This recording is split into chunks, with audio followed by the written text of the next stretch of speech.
অনেক হয়েছে, এবার দুধ খা। আমার দুধ খেতে ইচ্ছে করছে না। ইচ্ছে না করলেও খেতে হবে, আর না খেলে তোর কপালে দুঃখ আছে। আমাকে দুধ না খাইয়ে তোর ফিউচার বোর্ডের জন্য জমা করে রাখ, কাজে লাগবে। আমার কথা শুনে রিমি রাগ করে দুধের গ্লাসটা টেবিলের উপর রেখে চলে গেল। সম্পর্কে রিমি আমার খালাতো বোন, আবার চাচাতো বোনও হয়। আপনারা হয়তো বুঝছেন না খালাতো বোন আবার চাচাতো বোন কি করে হয়। আমার ছোট খালার সাথে ছোট চাচার বিয়ে হয়, আর এদের দুজনের মেয়ে হলো রিমি। রিমি আর আমি একই ভার্সিটিতে পড়ি, শুধু ডিপার্টমেন্ট আলাদা। সকালে বসে পড়ছিলাম, তখন এসে এসব কথা বলে গেল। একটু পর মায়ের ডাক শোনা গেল। বই রেখে আম্মুর কাছে গেলাম। অনেক। রিমিকে বকেছিস কেন? ওরে আমি বকতে যাব কোন দুঃখে? ও তো সবসময় আমাকে বকে। দেখ, পাকনামি করবি না, আমি জানি তুই ওকে বকেছিস। মা, আমার কোনো দোষ না থাকার পরও ওর হয়ে কথা শোনাচ্ছ। ওকে না বকলে ও এমনি কান্না করে। মায়ের কথা শুনে টাসকি খাওয়ার উপক্রম হলো। কিছু না বলেই কান্না করছে, কিছু বললে তো আমার ফাঁসি হবে। এর চেয়ে এর থেকে দূরে থাকা ভালো। মাকে কিছু না বলে চলে এলাম। রুমে আসতেই দেখি আমার ফোনটা নেই। ফোনের আবার হাত পা গজালো নাকি যে উধাও হয়ে যাবে। সারা রুম খুঁজে ফোন পেলাম না। এই বাড়িতে আমার ফোন নেওয়ার মতো দুজন ব্যক্তি আছে। এক হলো রিমি, দ্বিতীয়জন আমার ছোট বোন রিয়া। রিয়ার রুমে এসে দেখি আমার ফোনটা দিয়ে কার সাথে যেন কথা বলছে। আমাকে দেখেই ফোন লুকিয়ে ফেলতে চাইলো, কিন্তু তার আগেই আমি দেখে ফেলেছি। আমি ধমক দিয়ে বললাম, ওই, আমার ফোন দিয়ে কার সাথে কথা বললি? বান্ধবীদের সাথে। এখন তো বান্ধবীদের সাথে কথা বলবি, আর পরে আমাকে কল দিয়ে বিরক্ত করবে। রিয়া ভেঙচি কেটে বলল, আমার বান্ধবীদের তো খেয়ে কাজ নাই যে তোর মতো বলদকে ডিস্টার্ব করবে। দেখ, আমাকে বলদ বলবি না।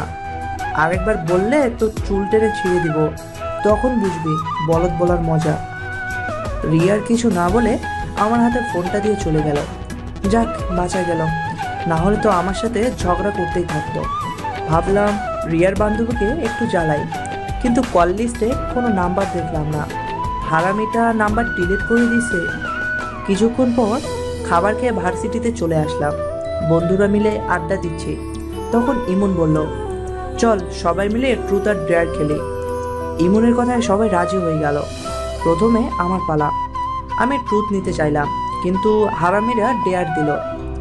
বোতল ঘোরানোর পর বোতলটাও বেইমানি করে ওদের দিকে গেল। বন্ধুরা সবাই মিলে আমাকে ডেয়ার দিল। ভার্সিটির গেট দিয়ে যে মেয়ে প্রথমে আসবে তাকে গিয়ে প্রপোজ করতে হবে। ওদের কথা শুনে আকাশ থেকে পড়লাম। এ পর্যন্ত কোনো মেয়েকে ভালো লাগেনি, আর এখন কে না জানি আসবে, তাকে প্রপোজ করতে হবে। এজন্য ওদেরকে বললাম, আমি মানি না। মানি না বললে তো হবে না। খেলায় যখন রাজি হয়েছিস তখন তোকে এটা পূরণ করতেই হবে। আর যদি না করিস তাহলে কি হবে সেটা ভালো করেই জানিস। এর আগে ট্রুথ দেয়ার খেলার সময় সাকিব ডেয়ার পূরণ করেনি, এজন্য সবাইকে কাচ্চি বিরিয়ানি খাওয়াইছিল।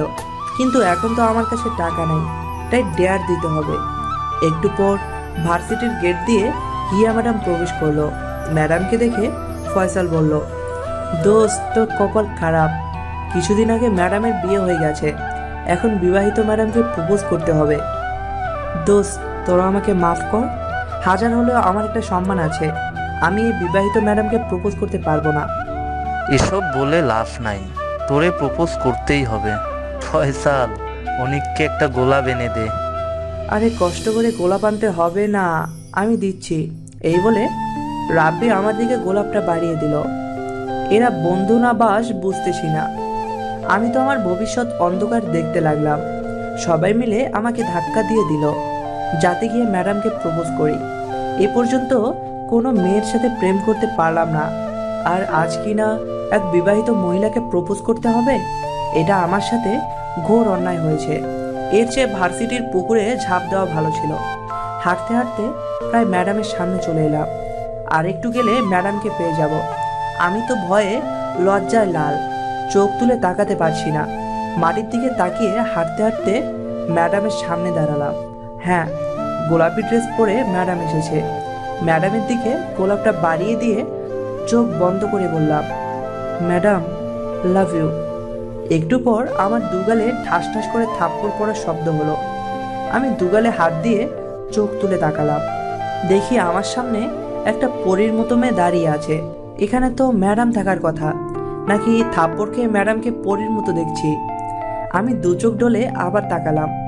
না, সেই মেয়ে তো। তাহলে ম্যাডাম গেল কোথায়?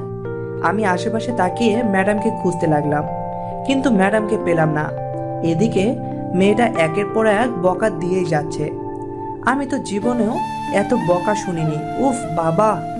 এদিকে গাল দুটো থাপ্পড়ের চোটে পুড়ে যাচ্ছে। এই মেয়ের হাতে এত জোর কেন? বক্সিং করে মনে হয়। এর কাছে আর থাকা যাবে না। এজন্য মেয়েটাকে বললাম, আপু, প্রপোজটা মিস্টেক হয়ে গেছে, কিছু মনে করবেন না। মেয়েটা রেগে বলল, কিছু মনে করব না মানে? একটু অপেক্ষা কর, তারপর দেখ তোর কি হাল করি। আমি আর কোনো কথা না শুনে দিলাম এক দৌড়ে হারামি বন্ধুগুলার কাছে। ওরা আমাকে দেখে হাসিতে গড়াগড়ি খাচ্ছে। ওদের হাসি দেখে রাগে শরীর জ্বলছে। সাকিব হাসতে হাসতে বলল, আমি পুরা দৃশ্যই ভিডিও করে রেখেছি। উফ, মেয়েটা থাপ্পড় দেওয়া সেই হয়েছে।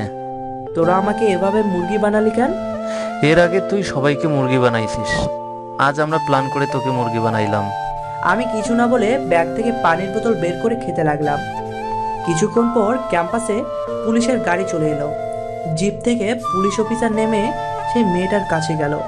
মেয়েটা পুলিশের সাথে কিছুক্ষণ কথা বলে আমার দিকে ইশারা করলো। এদিকে পুলিশগুলো আমার দিকে আসছে। ভয়ে তো আমার হাত পা ঠান্ডা হয়ে যাচ্ছে।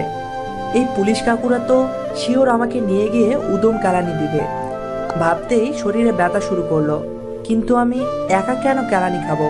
প্ল্যান তো ওদের সবার, তাহলে ওরাও আমার সাথে যাবে। আমি পাশে তাকাতেই দেখি একটাও নাই। পুলিশ আসা দেখে সবগুলো কেটে পড়েছে। পুলিশ এসে আমাকে বলল, চল আমাদের সাথে। আমি ভয় ভয় বললাম, আমি কি করেছি? কেন যাব আপনাদের সাথে? একদম সাধু সাজবি না। কিছুক্ষণ আগে পুলিশ কমিশনারের মেয়েকে শ্লীলতাহানি করেছিস, আজকে তোর আর রেহাই নেই বলে পুলিশ অফিসার হাবিলদার দুটোকে ইশারা করে আবার বলল, ওরে ধরে জিপে তোল। পুলিশ স্টেশনে নিয়ে গিয়ে ওরে 3rd ডিগ্রি দিলে ঠিক ওর মাথায় বুদ্ধি আসবে। আমি দৌড়ে পালাতে চাইলাম, কিন্তু তার আগেই হাবিলদার দুটো আমাকে ধরে ফেললো। এরপর আমাকে টেনে নিয়ে গিয়ে জিপে তুললো। মেয়েটা একটু দূর থেকে এসব দেখছিল। আমি ওর দিকে তাকাতেই একটা শয়তানি হাসি দিল। ইচ্ছে করছিল দৌড়ে গিয়ে কয়েকটা থাপ্পড় দিয়ে আসি, কিন্তু পুলিশ আছে বলে সেই ইচ্ছেটা পূরণ হবে না। ড্রাইভার জিপ স্টার্ট দিয়ে ফেলেছে। আস্তে আস্তে জিপটা ভার্সিটির গেট অতিক্রম করে মেইন রাস্তায় এলো। আমি চোখ বন্ধ করে ভাবতে লাগলাম, কিছুক্ষণ পর আমার সাথে কি ঘটবে। তোর কি করে এত সাহস হয় আমার মেয়েকে প্রপোজ করার? আমাকে ধমক দিয়ে কথাগুলো বলল পুলিশ কমিশনার। আমি ভয় ভয় বললাম, স্যার, ভুল হয়ে গেছে, এবারের মতো মাফ করে দেন। জীবনের কোনো মেয়ের দিকে তাকাবো না। আমার কথা শুনে পুলিশ কমিশনার হা হা করে হাসতে লাগলো। কিছুক্ষণ হাসার পর বলল, তোর মতো কুলাঙ্গারদের এমনি এমনি ছেড়ে দিলে আবার এই ভুল করবি। ওনার কথা শুনে আমার অবস্থা চুপসে যাওয়া বেলুনের মতো হয়ে গেল। ভয়ে কোনো কথা বলতে পারছি না। কপালে মনে হয় মায়ের আছে। চোখ বন্ধ করে মনে মনে উপরওয়ালাকে ডাকতে লাগলাম। এমন সময় পিঠে অনেক জোরে লাঠির বাড়ি পড়ল। আচমকা বাড়ি খেয়ে প্রায় পড়ে যেতে লাগছিলাম। কোনো রকমে পড়ে যাওয়া থেকে রক্ষা পেলাম। তখন পুলিশ কমিশনার বলল, এই বদমাইশটাকে ভেতরে নিয়ে গিয়ে উত্তম মাধ্যম দিয়ে রাস্তায় ফেলে আয়। কয়েকজন পুলিশ আমাকে জোর করে ধরে নিয়ে একটা রুমে নিয়ে গেল। রুমটার মাঝখানে দুটো লোহার শিকল ঝুলছে। দুজন পুলিশ এসে শিকল দুটো আমার দুহাতে পরিয়ে দিল। শিকল দুটা আস্তে আস্তে টান হতে লাগলো। একসময় মনে হতে লাগলো আমার দুহাত ছিঁড়ে যাবে। যন্ত্রণায় চিৎকার করে উঠলাম। তখন আমার পিঠে রুলের বাড়ি পড়তে লাগলো। পিঠ থেকে পায়ে আবার দুহাতের উপর মনের ইচ্ছা মতো পিটালো। আমার অবস্থা তখন আধমরা হয়ে গেছে। ওরা আরো কিছুক্ষণ পিটানোর পর আমি সেন্সলেস হয়ে গেলাম। কিছুক্ষণ পর একজন হাবিলদার বলল, স্যার, ছেলেটা তো বেহুশ হয়ে গেছে, আর মারলে তো মরে যাবে। আর মারার দরকার নেই, ওরে জিপে করে নিয়ে গিয়ে ফাঁকা রাস্তায় ফেলে দিয়ে আয়। ভাগ্য ভালো থাকলে বেঁচে যাবে, না হলে উপরে যায়। পুলিশ কমিশনার আদেশ শুনে দুজন পুলিশ আমাকে ধরে একটা জিপে তুলল। এরপর কিছু দূর যাবার পর ফাঁকা রাস্তায় আমাকে ফেলে দিল। জারিন আর ওর কাজিন ভার্সিটি থেকে বাসায় ফিরছিল। রাস্তার মাঝে একটা রক্তাক্ত ছেলেকে পড়ে থাকতে দেখে জারিন গাড়ি থামায়। জারিনকে গাড়ি থামানো দেখে ওর বান্ধবী সীমা বলল, কিরে, মাঝ রাস্তায় এভাবে গাড়ি থামালি কেন? আরে সামনে তাকিয়ে দেখ। জারিনের কথা শুনে সীমা সামনে তাকায়, দেখে একটা ছেলে রক্তাক্ত হয়ে পড়ে আছে। তখন জারিন বলল, চল গিয়ে দেখি লোকটা বেঁচে আছে কিনা। আরে পাগল নাকি? এমন শুনশান রাস্তায় লোকটার কাছে যাওয়া কি ঠিক হবে? হতে পারে লোকটা মরার ভান করে আছে। আরে সেটা পরে দেখা যাবে, এখন গিয়ে দেখি। সীমা গাড়ি থেকে নামলো না। জারিন একাই নেমে সাহস নিয়ে এগিয়ে অনিকের কাছে এলো। জারিন দেখলো ছেলেটা উপর হয়ে পড়ে আছে, নাকের কাছে হাত নিয়ে বুঝলো এখনো শ্বাস প্রশ্বাস চলছে। জারিন ছেলেটার পিঠে হাত দিয়ে আটকে উঠলো, পিঠ থেকে রক্ত ঝরে পড়ছে। জারিন সীমাকে বলল গাড়ি এগিয়ে নিয়ে আসতে। সীমা গাড়ি এগিয়ে নিয়ে এলো। এরপর দুজন ধরাধরি করে অনিককে গাড়িতে তুললো। ওরা কিছুক্ষণের ভেতর পাশের একটা হসপিটালে পৌঁছে গেল। আমি চোখ খুলে নিজেকে হসপিটালে আবিষ্কার করলাম। আমার মনে আছে পুলিশ আমাকে পিটাচ্ছিল, তারপর আমি জ্ঞান হারাই।